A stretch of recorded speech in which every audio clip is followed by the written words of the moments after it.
성경에서 고린도는 유명한데 그 현대로 오면서 이 고린도는 사람들이 잘 모르는 그런 곳입니다.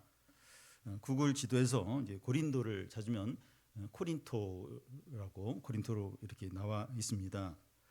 이 코린토는 그 지금 유럽의 그리스의 한 이제 도시입니다. 오늘날 그리스는 이제 수년 전에 IMF 금융 지원을 받았고 유럽의 병자 취급을 받을 정도로 약한 그런 나라이지만 그 2000년 전만 해도 그리스의 영향력은 대단했습니다. 2000년 전 그리스는 그 여러 도시 국가로 이루어졌는데 아테네, 고린도, 스파르타 이런 그 도시 국가들이 평상시는 이제 각각의 나라처럼 이렇게 유지가 되다가 페르시아 같은 강대국이 공격해 오면 그리스 안에 이 도시 국가들이 하나로 연합을 해서 같이 싸우게 됩니다. 그 당시 그리스 이 도시 국가 중에 가장 강하고 영향력 있는 곳이 이제 아테네입니다. 이 아테네와 군사적으로 라이벌 관계에 있는 도시 국가 스파르타였다면 무역과 문화와 외교와 예술과 학문 분야에서 이 아테네와 라이벌 관계에 있는 도시 국가가 바로 고린도입니다. 그 정도로 그 당시 고린도는 모든 분야에서 발전했고 유명했고 부유했습니다. 그 당시에 그 아테네에서는 이제 올림픽이 이제 열렸는데 이 고린도에서는 이스미안이라는 경기가 2년마다 열렸습니다. 그리고 이 고린도에는 신전들이 30여 개가 있었는데 그 중에 가장 유명한 신전은 아프로디테 신전입니다. 이 아프로디테는 그 헬라의 이제 여신인데 그 신전에는 여사제가 1000명 정도 있었고 밤마다 도시로 내려와서 매춘을 했다고 합니다.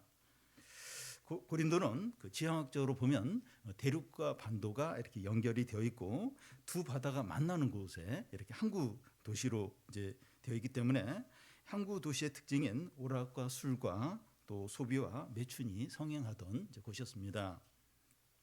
그래서 이 고린도를 가리키는 고리티안이란 그 영어 단어가 이 도덕적으로 타락한 사람을 가리키는 말로 쓰일 정도입니다. 바울은 이제 고린도에 처음 왔을 때 약하고 두렵고 힘이 떨었다고 그렇게 합니다. 우상 숭배와 성적 타락과 이 쾌락 문화와 물질 문화가 너무나 이제 심각했기 때문입니다. 고린도는 현대 도시들 서울이나 뉴욕이나 또 파리나 런던이나 이 도쿄 같은 대도시의 모습을 잘 보여준다고 할 수 있습니다. 오늘 우리들은 현대 도시의 문화와 분위기에 익숙해서 이제 잘 모를 수 있지만 이곳에서 믿음을 지키고 복음을 전해야겠다 이렇게 마음을 먹으면 바울처럼 두렵고 이제 떨게 됩니다. 이 마가복음 끝부분에서 주님의 대임령인 그 만민에게 복음을 전하라 이렇게 하셨는데 우리는 서울이나 하남에서 이 다른 사람에게 복음을 전하는 것은 고사하고 자기 믿음을 지키는 것이 너무 어렵다는 것을 느끼게 됩니다. 이런 시대에 이제 젊은 세대들은 점점 신앙에서 멀어져 가고 있습니다. 바울은 2000년 전 우리가 사는 도시와 비슷한 고린도에서 우리가 겪는 어떤 신앙적인 어려움을 겪고 있습니다. 그 당시 고린도 사람들은 철학과 수사학과 응변술에 익숙해 있었듯이 현대 도시에 사는 우리들은 엄청난 정보들과 유행과 문화에 큰 영향을 받고 있습니다. 이런 시대와 도시 상황에서 복음이 뭔가, 복음이 뭐길래 우리는 복음을 이제 부끄러워하고 또 세상 사람들은 왜 복음을 거부하는가 하는 것을 한번 생각해 보겠습니다. 우리는 이제 복음을 개인적으로 믿지만 다른 사람에게 복음을 전하려고는 잘 하지 않습니다. 예수님을 믿는 신자라는 것을 숨기려고 하고 신앙을 가진 것을 부끄럽게 여길 때가 많습니다. 젊은 세대들은 신앙을 짐처럼 여기고 또 숨기고 싶은 흉터처럼 이렇게 자꾸 감추려고 합니다. 신앙이 자신에게 유익보다는 손해를 준다고 여기기 때문이죠. 그러면 복음이 진짜 부럽게 여길 정도로 문제가 있는가? 그리고 왜 사람들은 이 복음을 어리석게 보는가 하는 걸 한번 생각을 이제 해보면 좋겠습니다. 오늘 말씀 앞부분에는 이제 고린도 교회 분쟁 문제를 이제 다루고 있는데 이 분쟁의 내용이 뭔가 하면 사역자들에 따라서 4개의 당으로 나눠져 있는 겁니다. 바울당, 아볼로당, 게바당, 그리스도당으로 교인들이 나눠져 있는 거예요. 고린도 교인들이 이렇게 나눠진 이유는 그들은 이 복음을 지혜의 일종으로 여기고 이 사역자들을 지혜를 가르치는 선생으로 이렇게 여겼기 때문입니다. 세상에는 지혜를 가르치는 여러 선생들이 있고 배우고자 하는 사람들은 이 자기가 원하는 선생들을 얼마든지 쫓을 수 있는데 이 고린도 교인들은 사역자들을 그런 식으로 생각을 했던 겁니다. 바울은 복음을 전하는데 말의 지혜로 하지 않겠다고 해요. 그 이유는 그리스도의 십자가가 헛되지 않기 위해서라고 합니다. 말의 지혜는 인간의 지혜를 말하는데 그 당시 유행하던 수사학 표현이나 웅변수를 가리킵니다. 바울은 복음을 전하면서 말의 지혜로 하고 싶은 충동을 많이 느꼈다는 거예요. 그러나 그리스도의 십자가가 헛되게 될까 봐 그렇게 하지 이제 않았다는 겁니다. 이게 무슨 말인가 하면 복음을 다른 사람에게 전하려고 해본 사람은 이게 무슨 의미인지 알아요. 복음을 누구한테 전해야겠다 이런 마음을 먹으면 이런 비슷한 고민을 이제 하게 됩니다. 그리스도의 십자가를 전하려고 할 때 상대방이 받아들이지 않을 것 같고 우리 자신도 확신이 없으니까 다른 이야기를 하든지 이 복음을 말하더라도 모호하게 말하든지 확신 가운데 말하지 못하는 겁니다. 바울은 이 복음을 이제 전하면서 고린도 교인들이 좋아하는 어떤 현란한 어떤 표현들과 웅변술과 철학적인 지식으로 전해야 하지 않나 하는 어떤 이렇게 고민을 하는 겁니다. 왜냐하면 그 고린도의 문화가 그런 거예요. 어떤 철학과 웅변술과 어떤 수사학과 이런 걸 해야 이제 인정을 받아요. 그래서 바울도 이런 걸 이렇게 섞어가지고 이렇게 복음을 전해야 되지 않나 이런 고민을 많이 이제 한 겁니다. 오늘 우리들도 이제 다른 이야기들은 얼마든지 할 수 있는데 뭐 경제나 스포츠나 정치 이야기 얼마든지 할 수 있는데 이 복음을 말하는 것이 얼마나 어려운지 모릅니다. 부끄럽기도 하고 상대방의 반응에 너무 이렇게 민감한 거예요. 어떻게 반응할까? 너무 이제 조심스러운 겁니다. 여러분, 이 십자가의 복음을 전하는 것은 마치 생고기를 사람들 앞에 들이밀면서 먹으라고 하는 것과 같을 수 있어요. 상대방도 당스럽고 그것을 권한 우리들도 확신이 이제 없는 겁니다. 근데 바울은 그런 면에서 염려하지 말라는 거예요. 복음을 받아들일 사람은 받아들이고 거부할 사람은 거부한다는 거죠. 18절을 같이 한번 읽겠습니다. 십자가의 도는 멸망하는 자에게는 미련한 것이요 구원을 받는 우리에게는 하나님의 능력이라. 십자가의 도는 십자가의 말씀을 가리키는데 이 십자가의 말씀이란 사람들이 그리스도의 십자가를 믿음으로 이제 구원받는다는 것입니다. 그리스도의 십자가는 크게 2가지를 말하는데 하나는 모든 사람이 죄인이고 그래서 하나님의 심판을 받을 수밖에 없다 하는 걸 말하고 다른 하나는 사람들이 구원을 받을 수 있는 유일한 길은 우리 죄를 위하여 십자가에 달리신 예수님을 믿는 것뿐이다. 이게 이제 십자가의 이제 도입니다. 그런데 십자가의 도가 어떤 사람에게는 미련하게 보인다는 거예요. 우리가 왜 죄인인가? 구원을 받기 위해서 왜 예수님만 믿어야 하는가? 불교도 있고 이슬람교도 있고 힌두교도 있지 않는가 하면서 십자가의 복음을 편협하게 기독교를 편협하게 보는 겁니다. 얼마나 많은 사람들이 기독교를 편협하고 또 독선적이고 미련한 것으로 여기는지 모릅니다. 더 나아가 기독교는 반지성적이고 이기적이고 현실 도피적이라는 거죠. 왜 사람들이 십자가 복음을 미련하고 편협하다고 이렇게 여깁니까? 왜 사람들이 기독교를 그렇게 많이 봐요? 왜 그렇게 봅니까? 사람의 지혜 때문입니다. 사람의 지혜 때문입니다. 사람의 지혜란 그 사람은 선하고 도덕적이고 무한한 가능성이 있고 스스로 구원할 수 있다는 것을 이제 가르치는 거죠. 이 사람의 지혜가 그런 거예요. 사람 그렇게 나쁘지 않다는 거예요. 사람이 이렇게 잘하면 이렇게 그 세상도 바꾸고 사람들도 이렇게 구원하고 다 이렇게 사람도 선한 부분이 많고 이게 이제 사람의 지혜입니다. 그런데 십자가의 말씀은 모든 사람이 죄인이고 아무런 소망이 없고 예수 그리스도를 통해서만 구원받는다고 이제 가르치는 거죠. 그런데 이 기독교를 미련하다고 하는 자들은 어떤 자라고 말합니까? 이 멸망을 하는 자들이라는 겁니다. 이 멸망할 자들에게 기독교는 미련하게 여겨진다는 겁니다. 여기서 그 멸망하는 자들의 시제가 현재 진행형으로 되어 있습니다. 그리스도의 십자가를 미련하게 여기는 자는 나중에 죽어서 멸망하는 것이 아니라 이미 멸망이 결정되어 진행이 되고 있다는 겁니다. 사람이 구원을 받을 수 있는 유일한 길이 예수님을 믿는 건데 예수님의 십자가를 미련하게 여기니까 멸망이 시작된 겁니다. 하나님이 세상을 이처럼 사랑하사 독생자를 주셨으니 이는 그를 믿는 자마다 멸망치 않고 영생을 얻게 하려 하십니다. 이 얘기는 뭔가 하면 모든 사람이 멸망을 하게 되는데 살 수 있는 유일한 길이, 구원받을 유일한 길이 예수님을 이제 믿는 거라는 거죠.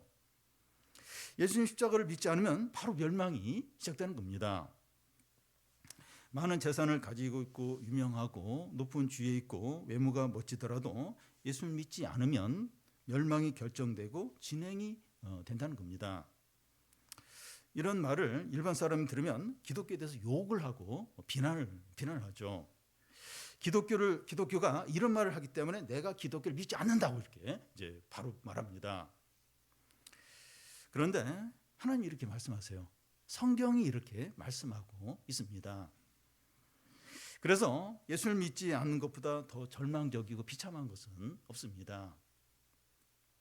그런데 십자가 말씀을 하나님의 능력으로 여기는 사람들이 또 있습니다.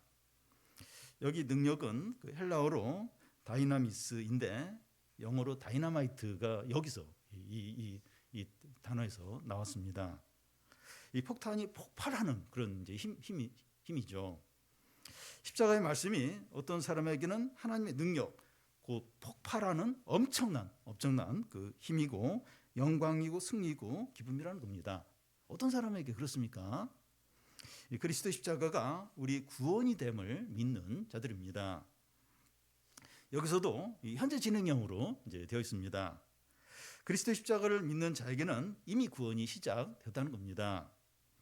돈도 없고 질병 가운데 있고 고난 가운데 있더라도 이미 구원받았고 구원이 진행이 되고 있다면 두려울 것이 없고 부족할 것이 없습니다. 엄청난 재산이나 든든한 직장이나 큰 평수의 아파트를 가지고 있는 것보다 더 소망 있고 더 안전하죠. 진정으로 그러합니다. 그러니까 예수님을 안 믿는 게 그것만큼 비참한 게 없고 예수를 믿는 이것보다 더 복된 건 없습니다. 진정으로 그러합니다. 여러분, 그리스도의 십자가에 대한 태도에 따라서 모든 사람이 두 분류로 나눠지게 됩니다. 그리스도 십자가를 미련하게 보고 멸망에 이르든지 하나님의 능력으로 여기면서 구원에 이르든지 둘 중에 하나입니다. 이런 구분은 교회에 나가느냐 나가지 않느냐, 세례를 받았냐 세례를 받지 않느냐, 또 신앙 경력이 얼마나 되었느냐, 또 성경 지식이 얼마나 많으냐, 이런 것에 달려 있는 것이 아니라 나는 소망 없는 죄인이고 그리스도 십자가를 통해서만 구원을 얻을 수 있는 걸 믿느냐 믿지 않느냐, 여기에 전적으로 달려 있습니다. 교회에 나오는 게 중요하지만, 교회에 속하는 것도 중요하지만 그게 결정적인 게 아니에요. 내가 참 철저한 죄인이고 그리스도 십자가를 믿는 걸 통해서만 구원을 받을 수 있다, 이걸 믿느냐 믿지 않느냐, 이게 이 사람을 이렇게 구원과 멸망으로 다 이제 나뉘게 하는 겁니다. 이 시간 우리들에게 그리스도의 십자가는 어떤 의미가 있습니까? 나에게 그리스도의 십자가는 어떤 의미가 있습니까? 장식품이나 아무 의미가 없거나 수치거나 부끄러움입니까? 아니면 자랑이고 은혜이고 사랑이고 나의 모든 것입니까? 그리스도 십자가의 의미, 나에게 어떤 의미가 있습니까? 지금 여기서 그리스도 십자가에 대한 태도에 따라서 우리의 구원과 멸망이 결정이 되고 그게 계속 이제 지속이 되는 겁니다. 그런데 이 사람의 죄가 그리스도의 복음을 어떻게 이제 여기느냐에 큰 영향을 미칩니다. 그래서 하나님은 사람의 죄를 어리석게 이제 만든다는 겁니다. 19절, 20절을 한 절씩 교대로 읽겠습니다. 기록된 바 내가 지혜 있는 자들의 지혜를 멸하고 총명한 자들의 총명을 폐하리라 하였으니.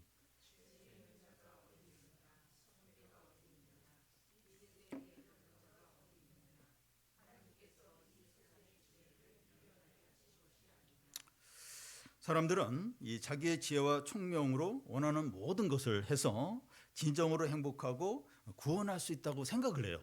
그런데 하나님께서 지혜를 폐하신다는 겁니다. 예를 들어 사람들은 인공지능 AI, 챗 GPT 이런 것으로 이제 원하는 것을 완벽하게 이루려고 하는데 하나님이 어느 선에서 이제 막는 겁니다. 예를 들어서 이 자율주행차가 이제 이 자율주행차를 경쟁적으로 막 이제 기업들이 이제 개발을 하다가 지금 주춤하고 있어요. 그러니까 자율주행차에서 문제들이 막 이제 나오는데 그걸 해결할 어떤 그게 없는 거예요. 그러니까 이제 지금 이렇게 더 이상 이렇게 그걸 추진하지 못하고 지금 정체되어 있는 그런 이제 상황인데요. 이제 그런 식으로 막 이제 뭐 뭐든지 다 이제 할 수 있을 것 같은데 어느 선에서 딱 이제 더 이상 못하는 겁니다. 그래서 지혜자가 어디 있느냐, 선비가 어디 있냐, 이 세대 변론가가 어디 있느냐 묻는데 없다는 겁니다. 진정한 지혜자가 없다는 거예요. 진정한 지혜가 무엇입니까? 진정한 지혜가 어떤 것이죠? 사람을 변화시키고 새 사람이 되게 하고 영생을 얻게 하는 것인데 그런 지혜자가 세상에 없다는 겁니다. 그러니까 진정한 지혜는 이제 사람을 바꾸는 거예요. 사람을 새 사람 되게 하고 사람을 이제 구원하고. 그런데 이런 참지혜자가 세상에 이제 없는 겁니다. 그 이어령 박사가 쓴 책 중에 지성에서 영성으로라는 이제 책이 있는데 지성에 참된 지혜가 있으면 영성으로 나아갈 필요가 없습니다.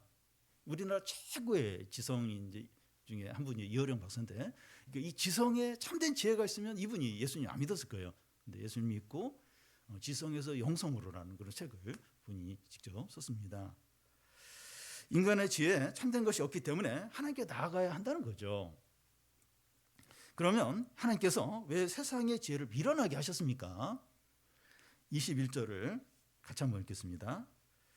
하나님의 지혜에 있어서는 이 세상이 자기 지혜로 하나님을 알지 못하므로 하나님께서 전도에 미련한 것으로 믿는 자들을 구원하시기를 기뻐하셨도다. 이 세상이 자기 지혜로 하나님을 알지 못한다고 하는데 이 세상이 나름대로 자기 지혜를 가지고 있다는 거예요. 지혜를 가지고 있다는 겁니다. 세상은 많은 정보와 학문과 철학과 과학기술과 예술과 문화를 가지고 있습니다. 그런데 세상이 자기 지혜로 하나님을 알지 못한다는 겁니다. 여기서 하나님을 안다고 하는 것은 영생, 구원을 이제 말합니다. 그런데 세상은 자기 지혜로 구원을 얻지 못한다는 거예요. 무슨 말인가 하면 인류는 열심히 노력해서 생명을 증진시키지만 동시에 죽음도 함께 증진을 시킵니다. 과학기술과 의료기술로 생활이 많이 편리하고 병도 고치고 생명도 영장시키지만 다른 한편으로는 공해를 유발하고 온난화를 가져오고 핵무기를 이렇게 엄청나게 개발해서 죽음을 동시에 함께 증진을 시키고 있습니다. 스마트폰이 생활에 얼마나 많은 편리를 가져다 줍니까? 근데 스마트폰으로 온갖 범죄들 또 사기들이 하는데 이제 이용이 되고 있고 24시간 사람들을 공격하고 괴롭히는 악성 댓글, 악성 문자를 또 이 스마트폰을 이용해서 그렇게 막 이제 사용이 되고 있고 또 청소년들이 스마트폰 중독에 빠져 있습니다. 애들도 놀이터에 가면 다 스마트폰 안 놀아요. 스마트폰하고 중독에 빠져 있습니다. 이것이 하나님을 경외하지 않는 인간의 지혜의 한계이고 실상입니다.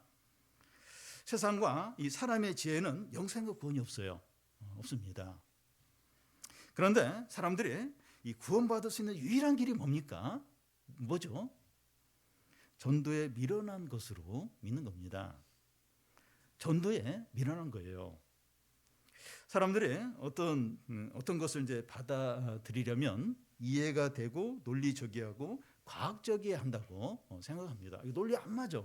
그러면 안 받아들여요. 비과학적 이러면 잘 안 받으려고 합니다. 그런데 십자가 복음은 이해가 되고 상식적이고 합리적이기 때문에 믿는 것이 아닙니다. 단지 그리스도 십자가를 믿으라고 요구를 해요. 그리스도 십자가를 이해하라 그렇게 얘기하래요. 그래서 믿으라고. 예수님이 너희는 나를 믿으라고 이렇게 말씀하지 너희는 나를 이해하라 그렇게 말한 적이 없으십니다. 나사로의 이 죽은 무덤 앞에서 너희가 나를 믿으면 영광을 보리라 하지 않았느냐 이렇게 마리아와 마르다에게 말씀하세요. 너희가 나를 이해하라고 그렇게 하시지 않았습니다. 믿는 거죠. 믿는 겁니다. 이 전도에 이제 밀어난 겁니다. 인간의 지혜로 하지 않기 때문에 미련하게 보이는 거예요. 전도가 사람들에게 미련하게 보입니다. 전도를 통해서 믿게 하는 거 이게 사람들에게 미련하게 보이죠. 그런데 하나님은 전도를 통해서 믿는 자들을 구원하기를 기뻐하시는 겁니다. 그 이유가 뭔가 하면 아무도 자기 지혜로 자랑하지 못하게 하기 위해서입니다. 전도를 통해서 믿고 구원받게 되니까 자기 지식이나 지혜를 자랑할 것이 없는 겁니다. 그러니까 누구에게 물어봐요. 어떻게 이제 믿고 구원을 받게 됐는가? 이렇게 예수 그리스도의 복음을 믿고선 구원을 받았다고 그렇게 얘기합니다. 그러니까 전에도 이렇게 성경 말씀을 알고 예배를 드리는데 어느 날 말씀이 확 이렇게 들리면서 믿어지더라는 겁니다. 그러니까 자기가 막 이렇게 막 많은 노력을 하고 이해를 하고 그래서 드디어 이제 깨닫게 됐다 이런 자랑할 것이죠. 내가 이렇게 연구를 많이 하고 머리가 좋고 그런 지적이니까 자랑할 것인데 그게 아닌 거예요. 그냥 이렇게 누가 하는 얘기를 듣고 이렇게 갑자기 그 말씀이 이제 이렇게 믿어지면서 이제 이렇게 이제 구원을 받게 되고 그러니까 자랑할 게 아무것도 없는 거예요. 내가 뭘 하고 그게 아니라 주님이 하신 거 그걸 이제 받아들이는 거죠. 자랑할 게 이제 없는 겁니다. 이렇게 하는 것이 하나님의 지혜라는 겁니다. 아무도 자랑 못하도록 이런 식으로 사람을 믿게 하고 이제 구원받게 하는 이게 이제 하나님의 지혜라는 거예요. 아무도 이렇게 자기 의를 내세우지 못하도록 이제 그렇게 이제 하는 거죠. 전도를 통해 사람을 구원하는 방법이 이제 사람에게는 얼마나 걸림돌이 되고 미련한 방법인지 이제 모른다는 겁니다. 22절, 23절 한 절씩 교대로 읽겠습니다. 유대인은 표적을 구하고 헬라인은 지혜를 찾으나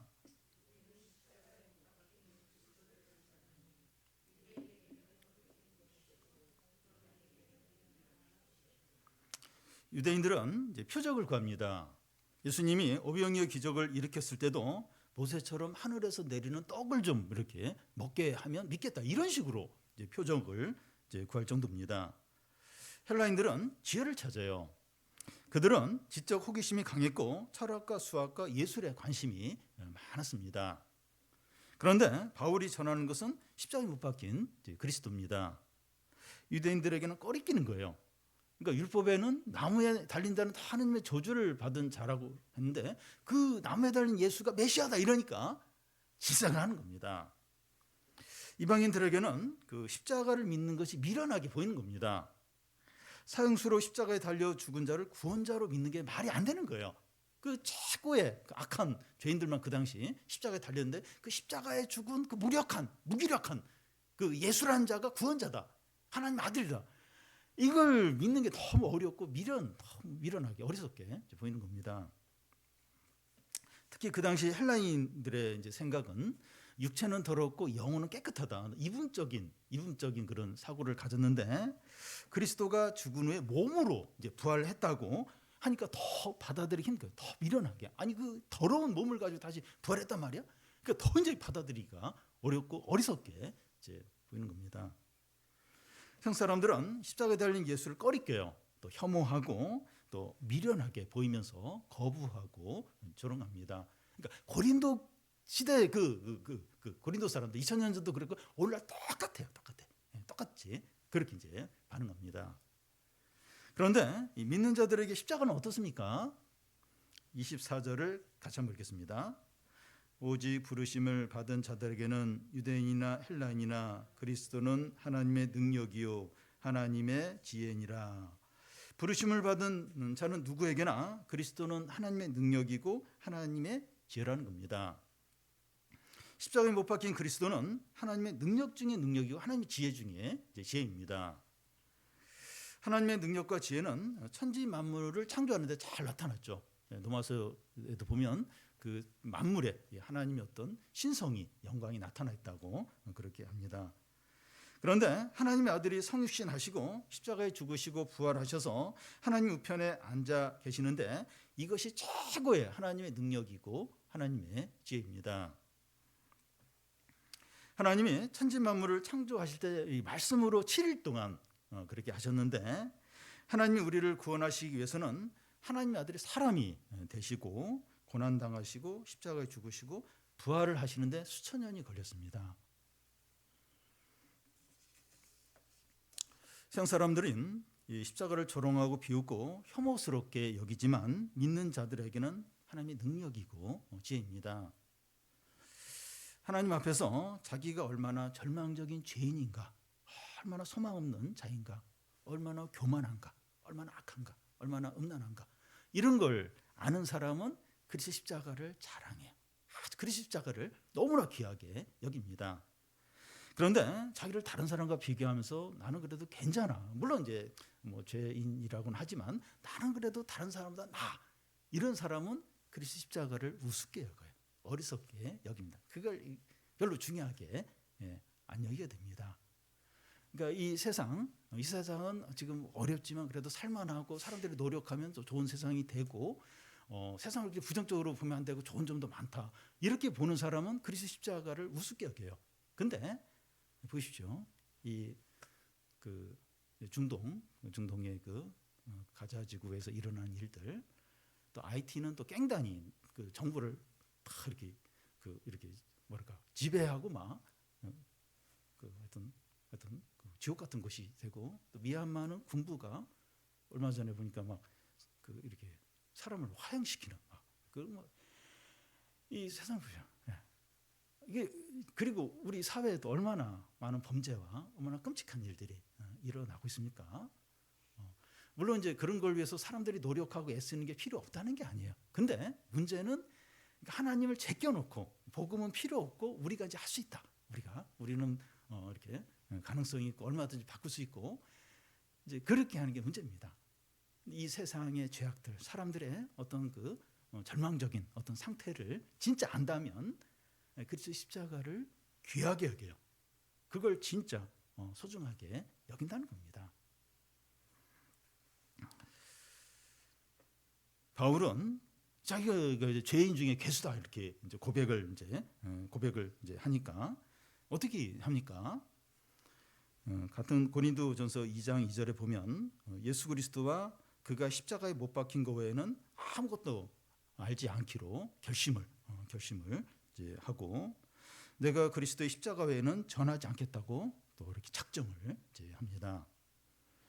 그러니까 사람들이 그렇게 고린도 사람들은 그렇게 십자가 보면 좋아하지도 않아요. 무식하게 보이고, 그래도 내가 십자가에는 다른 거 전하지 않겠다. 사람의 말을 이렇게 해가지고 좀 사람들이 잘 듣게, 왜냐하면 그리스도 십자가 이게 약해질까봐 그것도 하지 않겠다. 그러면서 오직 그가 십자가에 못 박힌 그것만 알고 그것만 전하겠다. 단단히 결심을 이제 하게 됩니다. 그리고 1장 31절에 보면 주 안에서 자랑을 하는데 주님만 자랑하겠다는 거예요. 주님만 자랑하겠다는 겁니다. 그리스도 십자가만을 사랑하고 자랑하고 기뻐하고 감격해하는 거죠. 그래서 십자가만을 기뻐하고 자랑하고 찬양하고 전하는 겁니다. 그래서 어떻게 말할 수 있습니까? 25절 같이 한번 읽겠습니다. 하나님의 어리석음이 사람보다 지혜롭고 하나님의 약하심이 사람보다 강하다. 십자가가 어리석어 보이는데 사람의 어떤 지혜보다 지혜롭고, 십자가가 무능한 것 같은데 사람의 어떤 강함보다 강합니다. 만약에 우리가 십자가의 복음을 믿는 것이 사람들 앞에서 부끄럽게 여겨진다면 하나님을 부끄럽게 여기는 것이 됩니다. 왜냐하면 그리스도 십자가는 하나님의 지혜이기 때문이죠. 부끄럽기도 하고, 이렇게 복음 믿는 거, 예수님 믿는 걸 부끄럽게 여기면 하나님을 부끄럽게 여기는 게 되는 겁니다. 만약에 우리가 십자가에 달린 예수님을 믿는 것을 사람들 앞에서 무능하게 여기면 참 이렇게 그걸 굉장히 무기력하게 무능하게 여기면 이 하나님이 이제 무능하다는 것을 인정하게 되는 거예요. 왜냐하면 그리스도 십자가는 하나님의 능력이기 때문이죠. 여러분 뭐가 진짜 능력입니까? 죄인을 살리고 새 사람 만들고 그게 이제 진짜 능력이죠. 근데 그리스도 십자가가 사람을 진짜 새롭게 만들잖아요. 변화시키잖아요. 이는 능력이죠. 그리고 아무도 자랑하지 못하게 이제 이렇게 주님이 다 하신 것을 이렇게 믿음으로 이렇게 전도를 통해서 이게 하나님의 지혜죠. 지혜, 참된 지혜인 거죠. 이 청소년들은 치열한 입시 경쟁 가운데서, 청년들은 힘들고 절망적인 진로와 취업과 결혼 문제에서, 장년들은 경제적인 어려움과 질병과 노후 문제에서, 이게 우리의 현실이에요. 우리가 세상에 살면서 고민하고 힘들어하는 그런 부분인데, 이런 가운데서 하나님의 어리석음이 사람보다 지혜롭고 하나님의 약함이 사람보다 강하다는 겁니다. 내가 이런 가운데서 이 복음, 그리스도를 믿는데 이게 어리석어 보이지만 사람보다 지혜롭고, 그리고 이게 약해 보이고 무기력하게 보이지만 사람보다 강하다는 거예요. 이 복음이 하나님의 지혜이고 하나님의 능력이라는 거죠. 이 세상이 조롱을 하고 사람들이 비웃고 우리 마음에도 자꾸 확신이 안 들어요. 자꾸 흔들리고 그러더라도 그리스도의 십자가는 하나님의 능력이고 하나님의 지혜입니다. 이걸 믿으시기 바라요. 확신하시기 바라요. 진짜 뭐가 지혜냐, 뭐가 진짜 능력인가 몰라. 지혜가 뭔지 모르고 이 능력이 뭔지 몰라서 이제 자꾸 다른 거 이렇게 찾는데, 이게 바로 그리스도 십자가가 하나님의 지혜고 하나님의 능력이죠. 사람의 지혜를 보십시오. 이 세상의 지혜를 보십시오. 생명을 증진시키는 건 맞아요. 근데 죽음도 함께 증진을 이제 시킵니다.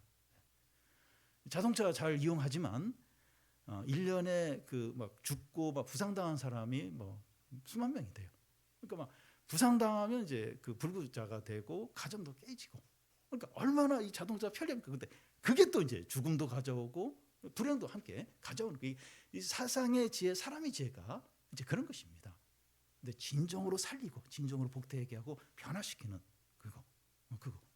그 지혜, 그 복음, 이게 하나님의 지혜고 하나님의 능력이죠.